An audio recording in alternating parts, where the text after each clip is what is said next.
une fois qu'on a Photoshop et qu'on l'a lancé, avec Photoshop, je vais pouvoir ouvrir des documents existants. Typiquement, si j'ai des photos ici, je vais pouvoir les ouvrir et modifier mes fichiers, faire enregistrer sous, les exporter, les envoyer dans un autre format, etc. Mais je peux également créer un nouveau document à la taille qui m'intéresse. Typiquement, si je dois faire un bandeau qui fait 1500 pixels de large par 300 ou peu importe, j'ai plusieurs façons de faire, quoi. C'est-à-dire que je peux soit faire un nouveau document comme ça, je donne ma bonne taille, et ensuite dans mon document qui sera vierge, qui sera une page blanche, aller ajouter mes photos, et puis les travailler à l'intérieur de ce document. Et je peux aussi ouvrir mes photos et les retravailler. Il y a plusieurs façons de faire. Donc on va voir les deux. Donc si on fait ouvrir un document, donc je peux faire soit ici ouvrir et aller le chercher dans mon ordinateur, ou je peux aussi faire aller ici et puis prendre une image ici, puis faire ouvrir avec. Alors là je suis sur Mac, mais sur PC c'est à peu près la même chose. Euh, alors j'ai une option dans Photoshop pour l'affichage quand je suis à 100%. Là moi je vois la taille réelle. Ça je le sais parce que je suis allé cocher une petite case qui va bien, qui n'est pas forcément évidente à trouver quand on est sur Mac. Alors je sais pas sur PC comment ça marche, mais il doit y avoir à peu près la même chose.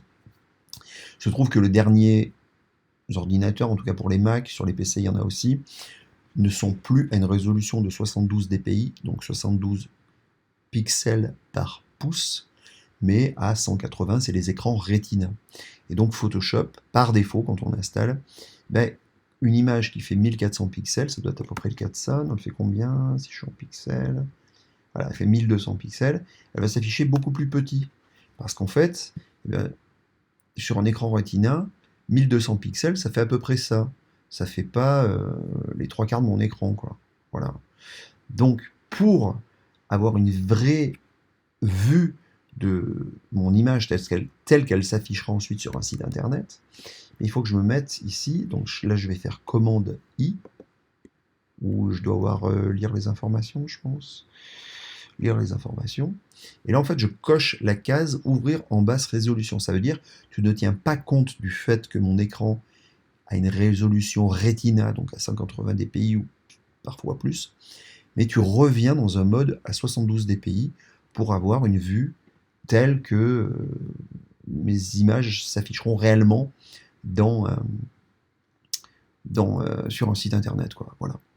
Donc, quand j'ai mon image comme ça, je peux faire plusieurs choses. Donc déjà, la première chose à faire, c'est d'aller faire un taille de l'image, de savoir quelle taille elle fait. Donc en centimètres, elle fait 43 cm à 72 dpi, etc. Bon, en pixels, je vais aller voir. Donc elle est à 72 dpi, c'est la résolution pour Internet. 1200 pixels par 800 de haut. OK. Donc ça me donne une idée de mon image. Alors moi, si je dois faire une image bandeau qui fait 1200 par 300, je vais pouvoir la recadrer et l'exporter. Voilà. Alors, je peux faire comme ça. Alors, après, pour le cours que je veux vous faire, pour vous montrer les possibilités qu'on a avec tous ces outils, etc., je trouve que c'est plus facile de le faire à partir d'un document vierge qu'on va créer.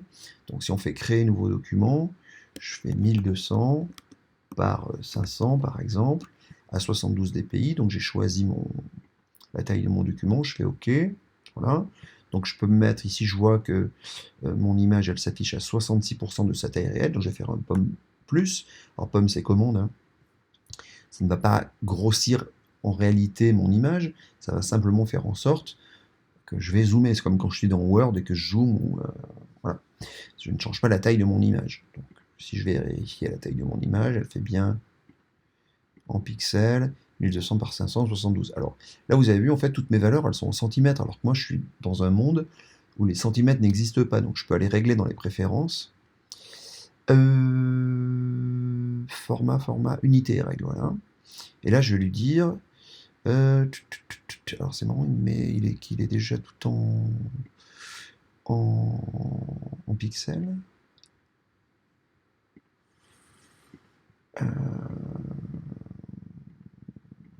Bon, c'est bizarre. Peut-être que je l'avais réglé. Peut-être qu'il a gardé la préférence d'un ancien document. Là, si je fais nouveau, là, il met en pixels. Là, si je fais POMI, Il me remet en centimètres, ouais, c'est bizarre, je sais pas pourquoi. Bon, il doit y avoir un réglage quelque part. Bon. En tout cas, une fois que j'ai ce document-là, moi je vais pouvoir aller intégrer à l'intérieur une image. Donc je vais prendre toujours une photo. Alors est-ce que je mets des plus grandes? Je vais voir en fonction de la taille, du poids de mes images, si je les classe par taille. Voilà, celle-là, elle doit être plus grande. Voilà. Donc, j'ai plusieurs façons de faire. Je peux soit prendre mon image et la glisser. Il faut que je la prenne comme ça, voilà. Et je la glisse sur ma zone de mon image. Voilà. J'ai une autre façon de faire qui est de faire importer et incorporer. Alors là, il faut que je retourne dans mes images. Photos, elles sont là.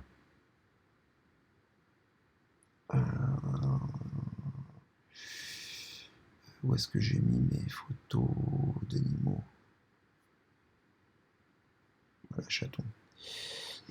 Voilà, et je peux importer mon image aussi ici, comme ça, voilà.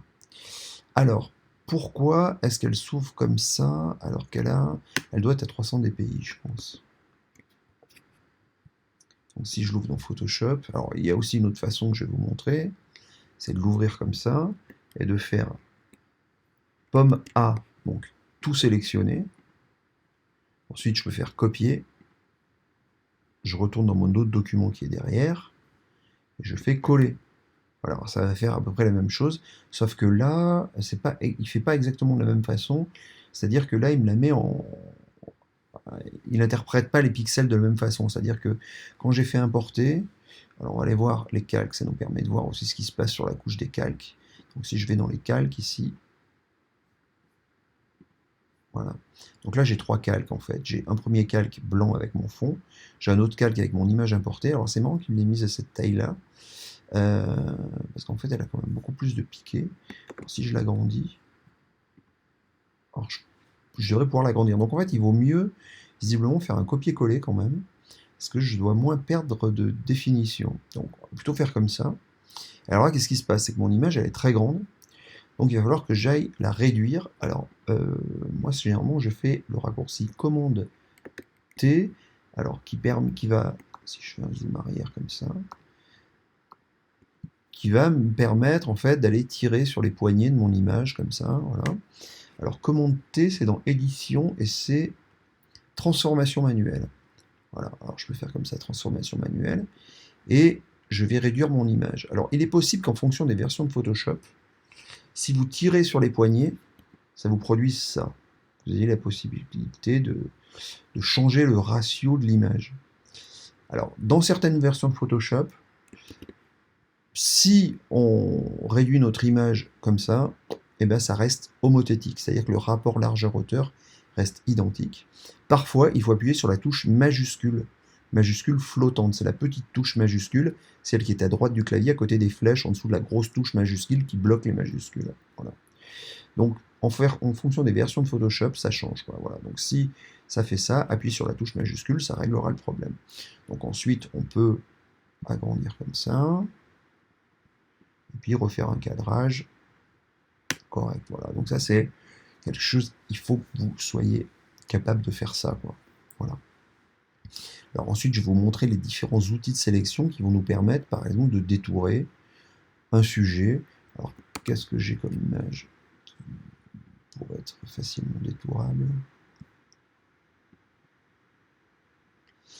Alors lui, par exemple, on va aller le détourer.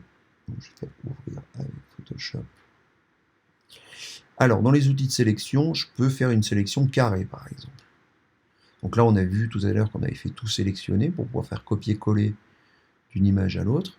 Là, je peux éventuellement ne pas tout sélectionner. Je peux sélectionner que cette zone pour faire un copier, ensuite faire un coller ici. Voilà. Alors, je peux faire un copier dans une autre image, mais on verra aussi qu'on peut faire un copier-coller dans la même image. Alors ça, c'est la sélection de base, hein, c'est-à-dire le carré. Alors toujours là, si je fais une sélection, si j'appuie sur la touche majuscule, ça va me faire un carré. Ça va me faire un carré parfait, quoi. Voilà. Alors ici, j'ai l'outil de sélection ellipse, donc il va pouvoir me permettre de faire un rond ou un ovale. Voilà, alors une fois que j'ai ma sélection, si je clique à l'extérieur, elle disparaît. Par contre, si je clique à l'intérieur, alors elle disparaît aussi, mais si je clique et que je reste enfoncé, je vais pouvoir la déplacer, ma sélection. Si je l'ai un peu mal faite, je vais pouvoir aller la déplacer. Et là, pareil, je vais pouvoir faire copier, coller ici. Voilà. Ensuite, en faisant édition, transformation manuelle, je pourrais aussi aller, voilà, la réduire pour mettre mon petit chat ici. Voilà. Alors, toujours dans les outils de sélection, alors ça c'est toujours aussi en fonction des versions, j'ai ici l'outil lasso. Alors lui, il va me permettre, par exemple, d'aller faire une sélection que je dessine. Alors là, je vais le faire un peu vite, un peu à l'arrache. Je vais prendre uniquement la tête, comme ça. Je vais faire copier. Et pareil, je vais pouvoir faire coller. Alors je vais supprimer ce calque pour avoir juste une petite sélection de la tête. Je vais mettre ici une tête de chat sur mon lapin. Alors, toujours dans les outils de sélection, j'en ai un autre qui peut être utile aussi. Dans les lassos, j'ai l'outil lasso polygonal. Donc, je vais enlever ma sélection. Pour enlever ma sélection existante, je vais désélectionner. Et là, j'ai des points. Donc, c'est-à-dire que je clique, je trace une droite, je clique, je fais encore un point, etc. Donc là, c'est pas forcément évident à détourer parce que les poils se confondent avec le fond. Ça marche typiquement beaucoup mieux avec de l'architecture, si on doit détourer un bâtiment. Voilà. Je vais faire ça. Je vais faire un peu vite, ça ne sera pas très bien fait. Mais... Donc, je vous invite à faire de même, essayer des images. Voilà. En double-cliquant, à la fin, j'ai ma sélection au trait. Là, je vais rendre invisible celui-là. Et je vais faire coller. Voilà. Alors, je suis resté là sur mon outil de sélection. Il faut que je revienne sur mon outil de déplacement pour pouvoir faire ensuite ce que je veux. Voilà. Alors, toujours... Alors ici, celui-là, on va pas le... Celui-là, il vient d'apparaître dans la dernière version. Vous l'avez peut-être pas forcément. Et il est assez intéressant. Il reconnaît, lui, les objets. Typiquement, là, il y a des chances qu'il reconnaisse le chat et qu'il fasse une sélection autour. Alors, il lui faut un petit peu de temps, il va mouliner un petit peu.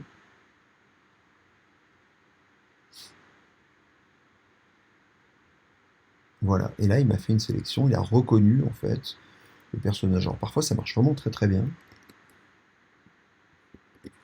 Voilà, et là, je pourrais l'avoir comme ça, quoi. On va mettre un premier plan ici, comme ça. C'est plutôt pas mal, en fait, ça va. Alors, toujours dans les outils de sélection, j'en ai un autre, sélection rapide.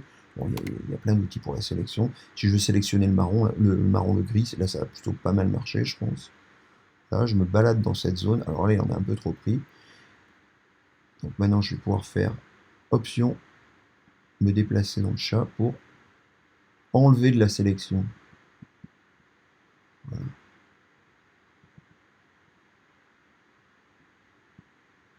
Ensuite, j'ai la possibilité, si je veux, de faire intervertir. Et là, je vais avoir comme sélection l'inverse de ce que j'avais sélectionné précédemment.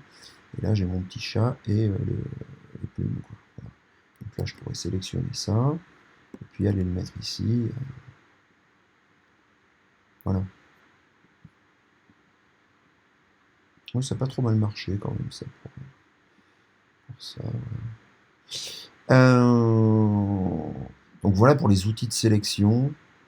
Il y a la baguette magique aussi, bon, qui fait à peu près la même chose. Mais c'est zone par zone, quoi. On ne se déplace pas en fait.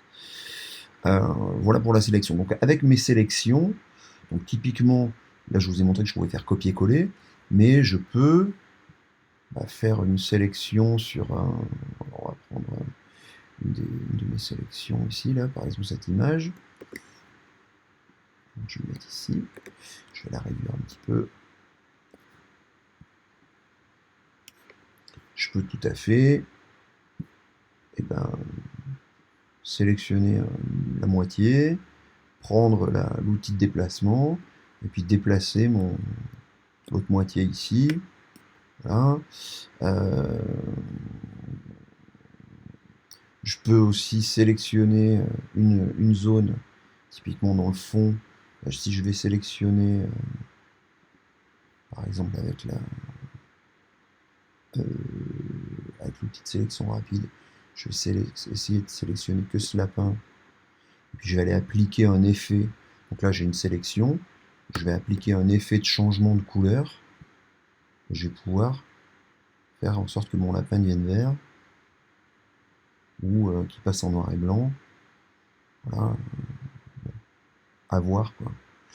Donc ça veut dire qu'une sélection, je vais pouvoir appliquer un traitement uniquement sur la partie qui est sélectionnée.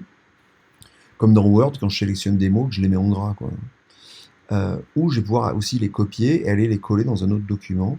Et dans ce cas-là, eh bien, je vais avoir des couches. C'est-à-dire que si je vais enfin plutôt des calques en fait, si je vais dans ma palette calque, eh bien, je vois en fait qu'ici, chaque fois que j'ai collé un document que j'ai importé, il m'a fait un calque. Voilà. Et le calque, je peux le rendre visible ou invisible.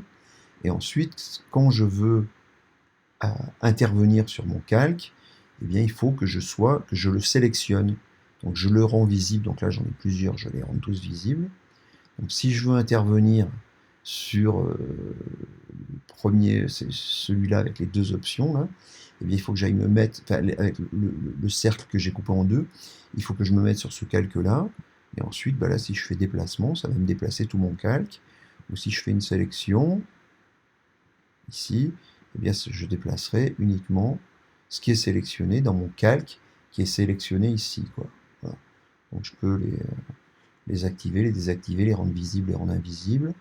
J'ai d'autres options ici, je peux dupliquer un calque. Alors, je peux le mettre à la poubelle. Ici, je peux créer un calque vide. Typiquement, je peux faire un calque vide pour moi, après utiliser un outil pinceau pour aller faire la peinture. Hein, voilà. Alors, comme vous voyez aussi, dans ma zone de sélection, si je fais du pinceau, tout à l'heure j'étais sélectionné, donc il restait dans ma zone de sélection, et là il est en dehors de ma zone de sélection. Les calques, je peux créer des groupes. Si je veux ici faire un groupe que j'appelle chaton, et puis je vais mettre mes différents calques ici, et puis mon groupe, bah, je pourrais l'activer ou le désactiver, quoi. Voilà. Alors après, j'ai des calques des réglages, ça on verra un peu plus tard. Mes différents calques. Alors j'ai des petites options, je vais vous montrer quelques petites choses. Je ne sais plus si ça on l'avait vu ou pas en cours. C'est que là j'ai des options d'intégration, donc qui vont mélanger plus ou moins mon image avec le fond, en produisant différents effets. Là, on voit que le vert du fond réapparaît dans le chat. Donc ah oui, là mes affiches. Donc voilà, j'ai différents types d'incrustations. Voilà, c'est peut-être pas forcément. Ouais, voilà, là ça le rend un peu plus discret en fond, ça le mélange avec les couleurs du fond. Voilà, bon, faut essayer, ça peut être parfois utile pour certains montages. Voilà. Donc on avait fait le tour de. Donc là, on a vu les outils de sélection. Alors maintenant ici, j'ai un outil qui est l'outil de recadrage. Donc ça, je vais plutôt aller l'utiliser sur mon image de base, qui est celle-ci. Alors mon image, elle fait 24 cm à 300 dpi. Si je passe en pixels, elle fait 1280 par 800. Et admettons que moi, je veux recadrer ce fichier-là et faire enregistrer sous. C'est une autre option. Donc j'ai mon outil de recadrage, lui il va recadrer tout mon document. C'est-à-dire que ici je n'ai qu'un calque, il recadrera tout. Si je l'utilise dans ce document qui a plusieurs calques, il va recadrer également l'ensemble. Il ne va pas recadrer simplement un des calques, quoi. Donc là je vais le faire sur cette image-là. Donc par défaut, je fais mon recadrage parce que je décide de recadrer uniquement sur ce sujet-là, sans me soucier de la taille. Au final, je verrai ça plus tard, ou je vais peut-être l'intégrer dans un autre document, ou je vais l'exporter comme ça, parce que j'ai pas mon usage ne m'impose pas une taille définie, quoi. Donc je le fais comme ça. Voilà, je fais Enter, Et là, mon document est recadré. À moi ensuite d'aller voir quelle taille il fait, éventuellement de le réduire, de le passer à 72 dpi, etc. Voilà. Maintenant, dans l'outil de recadrage, j'ai quelques options. Et le premier qui m'est proposé, c'est un rapport largeur-hauteur. Donc si je dois faire une image qui fait 1400 pixels par 300 par exemple, je peux mettre 1400 par 300. Voilà, ça va me faire un bandeau comme ça, on va faire un peu plus gros, on va faire 500 par exemple. Voilà, donc je peux voilà, déplacer mon image dedans, voilà. Et si je fais Enter, eh bien, il va me recadrer mon image. Mon image, au final, elle ne fera pas 1400 pixels par 500, je vais faire Enter, voilà. Mais un rapport de taille, il va me laisser mon image à la largeur qu'elle avait précédemment, mais le rapport de taille ici est changé, c'est-à-dire qu'il a changé la hauteur. Et typiquement, alors j'avais recadré sur 1500, je crois, non, c'est ça non, 1400, j'avais dit. Et là, si je mets 1400, j'ai bien 1400 par 500. Là, je vais réduire mon image, elle sera à la bonne taille. Alors, je suis toujours sur l'outil de recadrage. Alors, il y a autre chose que je voulais vous dire. Donc là, je fais des pommes Z pour revenir en arrière. Je viens sur mon outil de recadrage. J'avais fait 1400 par 500. Et ça m'a donné une image qui faisait 2000 pixels parce que sa largeur initiale est de 2000 pixels.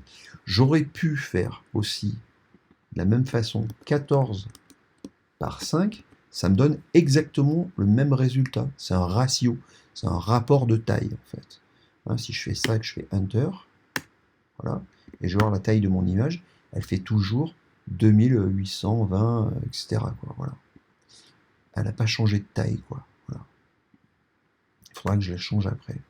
Donc, l'outil de rapport, l'outil de recadrage a ces options-là. Alors, je vais revenir en arrière. Alors, si je veux revenir en arrière, je peux faire soit des pommes Z, pommes Z, pommes Z pour revenir en arrière, mais j'ai également une fenêtre historique qui me permet de remonter dans le temps ou de revenir aux manips que j'ai fait avant de les annuler, quoi. Donc là, je vais revenir tel que j'étais ici. Donc, toujours dans les outils de recadrage, j'ai un rapport largeur-hauteur. Et ici, je peux les enregistrer, mes rapports de taille. Donc, typiquement, si vous avez un site internet sur lequel vous devez intervenir et sur, imaginons, une programmation, hein, ça peut arriver sur des sites que la personne qui conçoive le site et vous vous trouvez en charge d'aller alimenter les contenus, et bien vous rentrez la programmation d'une salle de spectacle et il faut que vous produisiez des bandeaux parce qu'on a décidé que sur chaque spectacle, il fallait un bandeau qui fait 1200 pixels par 300. Et bien ça, ici, vous allez pouvoir l'enregistrer. Donc typiquement, alors ce que je vous recommanderais, c'est ici, on a vu le rapport de taille largeur-hauteur, mais ici, on a rapport largeur-hauteur plus résolution. Donc là, ça veut dire ici que j'ajoute bien une taille. Donc ici, si je mets bien 1400 par 500 à 72 dpi, quand je vais faire enregistrer, enfin quand je vais faire Enter, que je vais valider, mon image, là pour le coup, elle fera bien 1400 par 500. Parce que là, je lui ai forcé une résolution, quoi, voilà. Donc ça, je vais pouvoir l'enregistrer. Alors pour l'enregistrer, il faut que je fasse nouveau réglage prédéfini. Voilà. Donc il me prend les valeurs que j'ai rentrées ici. Alors je peux l'appeler bandeau site web. Voilà. Et là, quand je vais ouvrir n'importe quel document, alors je vais faire Enter, je vais faire ouvrir.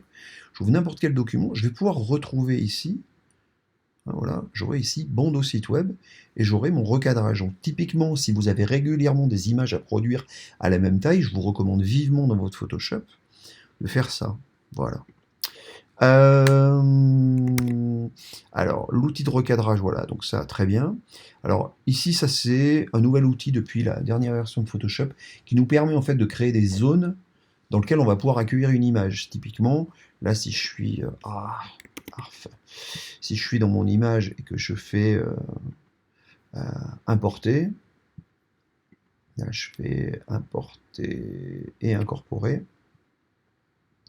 Je vais prendre une image comme ça, il me la met en pleine taille, quoi. Voilà. Il me la colle par-dessus sur un nouveau calque. Alors que si j'utilise cet outil, je fais ça, voilà, et que là maintenant je fais importer et incorporer, eh bien il va me l'intégrer dans cette zone-là, quoi. Voilà. Alors, sachant qu'après, je dois pouvoir voilà, déplacer mon image dedans, dans la zone. Bon, qu'est-ce qu'il m'a fait là? Non, là, il me déplace tout. Bon, voilà. Mais ça, c'est nouveau. Bon, on peut largement s'en passer, quoi. Je vous montre juste comme ça, quoi. Voilà. Alors après, ensuite, il y a un truc qui peut être assez utile. Typiquement, si ici, dans mon image, alors je vais supprimer ça, là, je vais supprimer ce calque, et je vais supprimer ce calque-là qui ne me sert à rien. Typiquement, si je décide d'écrire ici un texte, et je veux récupérer une couleur dans mon image, par exemple, je vais écrire en vert ici, en utilisant un vert que je trouve dans l'herbe, ou je veux écrire de la couleur de ce marron ici. Et bien là, je peux utiliser la pipette, et aller récupérer le marron qui est là. Donc il me le donne dans la, hein, je le vois dans le cercle qui apparaît. Je vois la couleur euh, qui va être choisie, quoi. Voilà. Donc je vais dire que je vais prendre cette couleur-là. Et là, elle va se retrouver en couleur de premier plan. Donc ça veut dire ensuite, si par exemple j'utilise l'outil texte et j'écris un texte, eh bien il sera dans cette couleur. Voilà. Donc ça peut être pas mal pour récupérer une couleur dans une image. Typiquement, j'ai un logo où je vais sur Internet, je vais aller chercher un logo, je vais taper logo, je vais bien en trouver un.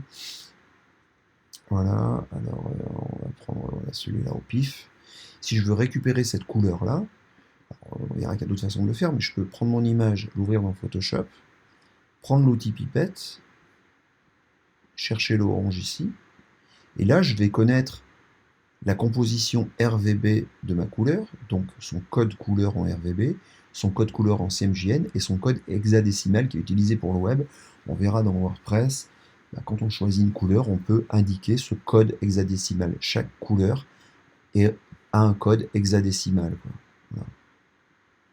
Sur 6 caractères, les 8 chiffres jusqu'à...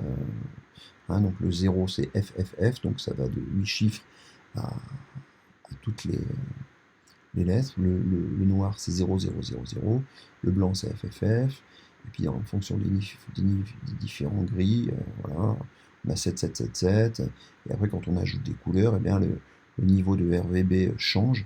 Typiquement quand je suis sur du noir et blanc, les niveaux de mes couleurs RVB sont les mêmes, voilà. Donc l'outil pipette il sert à ça. Ouais, bon, après il y a des petites complications, on va pas voir ça. Voilà. Alors après il y a un outil, alors là il y a des outils qui sont aussi pas forcément dans les nouvelles versions, et là qui vont pas forcément très bien marcher sur mon image. Typiquement, je vous avais montré des images de plage avec des personnages à supprimer. Donc si je vais chercher ici dans Google plage, alors je crois que c'était celle-là qu'on avait vue. Donc si je fais dans une nouvelle fenêtre pour l'avoir en pleine taille, voilà, et que je l'ouvre ici. Donc ici, pourquoi je choisis ce genre d'image? Parce qu'en fait, nos personnages, ils sont clairement différents du fond, quoi. Et le fond est très présent. Donc typiquement, si j'utilise cet outil, eh bien, il va me nettoyer mes personnages. Il va me les enlever. C'est-à-dire qu'il va composer à partir de ce qu'il trouve derrière. Il va me remettre de l'eau, il va me remettre du sable parce qu'il a compris qu'ici il y avait du sable, qu'ici il y avait de l'eau. Voilà. Donc ça c'est l'outil un peu magique qui permet d'enlever des personnages. Si je veux enlever ces deux-là, ça va être encore plus facile. Voilà, si je veux enlever lui, hop, voilà, je peux l'enlever très facilement. Voilà. Donc ça va permettre d'enlever des nuages dans le ciel. Typiquement là, si je fais ça, ce qui m'enlève le nuage. Ouais, voilà, là si je fais ça aussi, ça va permettre d'enlever des boutons, d'enlever des rides, d'enlever des poteaux électriques dans un paysage. Voilà, ça va pouvoir faire ce genre de choses. Alors là, il y en a d'autres qui font d'autres options. On va rester sur ça. Là, qu'est-ce que j'ai? J'ai un outil pinceau. Alors l'outil pinceau, il va me permettre de dessiner. Donc je peux mettre comme ça des coups de pinceau. Voilà, alors moi je vous recommande plutôt de faire ici nouveau calque. pour ne pas détériorer l'image de fond, hein, si on veut faire des corrections. Et donc là, je peux aller mettre mes coups de pinceau de couleur, je peux aller écrire des choses, etc. Donc, si je veux changer, alors évidemment j'ai des options, donc je peux changer la couleur. Si je veux faire du rouge-rose, voilà, je peux faire comme ça. Et ici, j'ai les options de mon pinceau. Alors, là, oui, j'en ai pas d'enregistré, mais ici, bah, je vais pouvoir régler la taille de mon pinceau. Voilà, donc là, il va être beaucoup plus gros. Voilà. Ici, je vais pouvoir régler la dureté. Donc la dureté, c'est le flou. Donc la dureté, ça veut dire que les contours sont parfaitement nets. C'est dur. Voilà. Donc je peux trouver, soit me mettre en dureté 0, et dans ce cas-là, ben voilà, j'ai du flou autour, soit je suis à 100%, et là c'est pas flou du tout. Voilà, donc après je peux faire comme ça, hein, si je veux faire, on va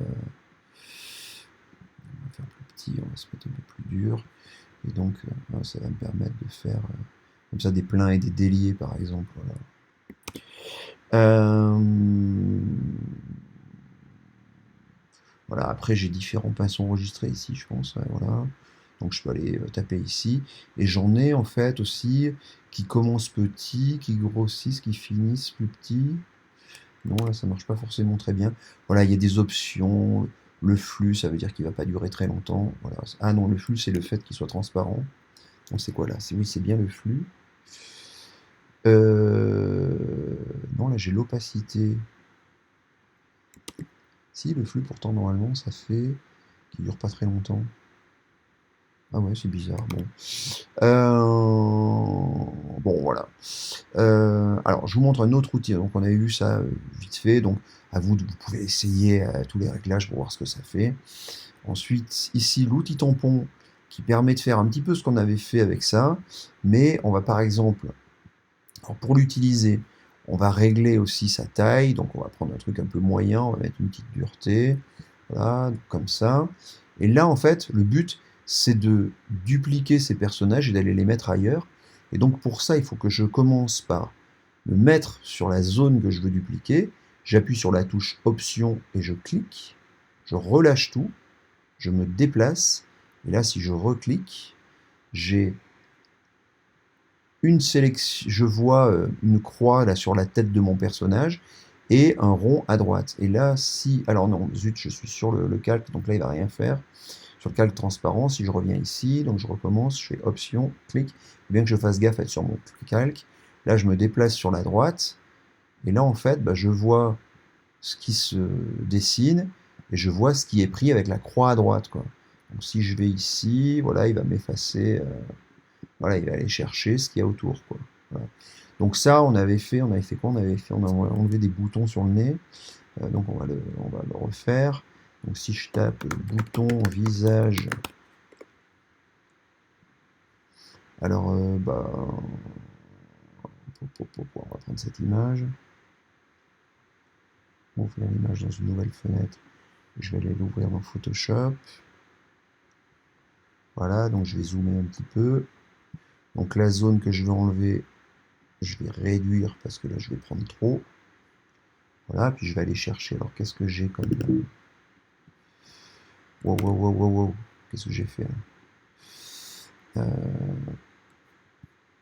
Je vais me remettre sur l'outil de déplacement, je vais déplacer mon image. Et là, je vais aller sur mon outil tampon. Et puis, je vais aller Option. Je vais prendre de la zone ici. Je vais me déplacer, je vais aller là. Bon, alors ça se voit un petit peu. Il faudrait prendre peut-être quelque chose ailleurs. Alors, on va aller voir ici en dessous si ça marche mieux. Ouais, ça marche un petit peu mieux, c'est encore visible. Parce qu'il y a du rouge en fait dans cette zone. Peut-être que je prenne ça, que je fasse petit à petit. Voilà, ça marchera mieux. Voilà. Donc bon, là si on réduit, voilà, on voit encore une petite zone rouge. Alors je sais pas, peut-être il faut peut-être effacer toute la zone pour que ça marche mieux. Voilà, c'est peut-être pas plus mal. Bon, il y a encore un petit truc, là il faut essayer. En tout cas, c'est toujours mieux que ce qu'on avait au début, quoi. Mais bon, voilà, vous avez compris le principe. Ouais, ça on va pas voir. Pinceau historique, bon, ça c'est pareil. Bon, après j'ai un outil gomme. Alors on va aller voir ça. ce que ça fait. L'outil gomme, bah, typiquement, c'est sur une image où j'ai des calques comme ça.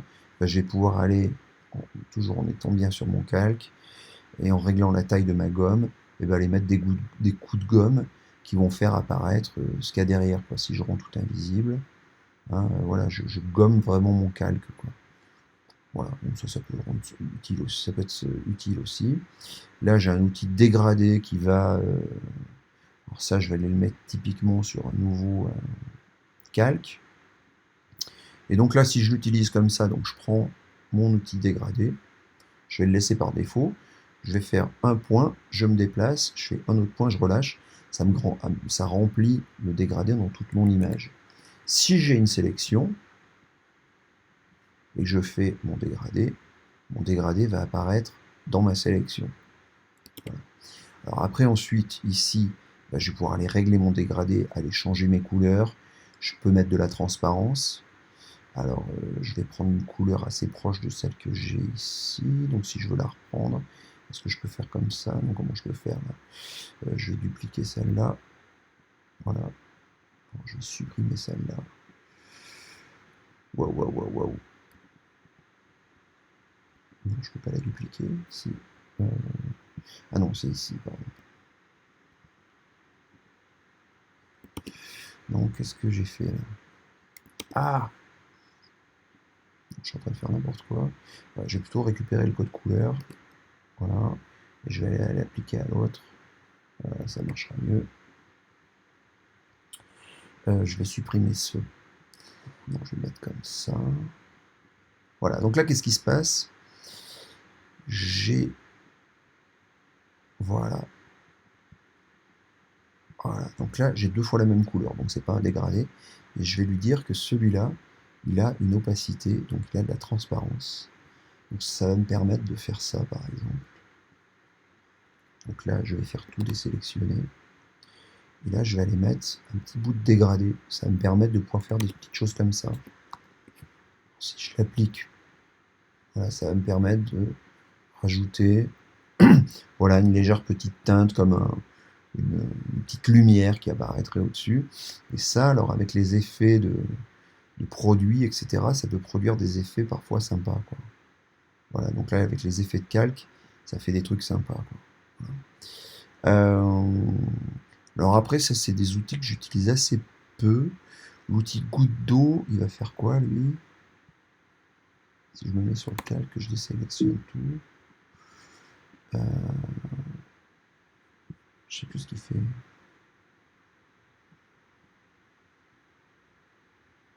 Ah, ça floute les zones d'une image, quoi, voilà. Donc là, si je suis sur une image nette, ouais, ça rajoute un léger petit flou, quoi. Voilà, bon. Autant dire que ça, je m'en sers jamais. Bon, qu'est-ce qu'on va voir? Ouais, alors, on va aller voir ça, l'outil texte. Ça va être utile par contre. Alors quand j'ajoute un texte, je vois que tout de suite, ça me rajoute un calque. Donc, pas mal. Donc là, j'écris lapin.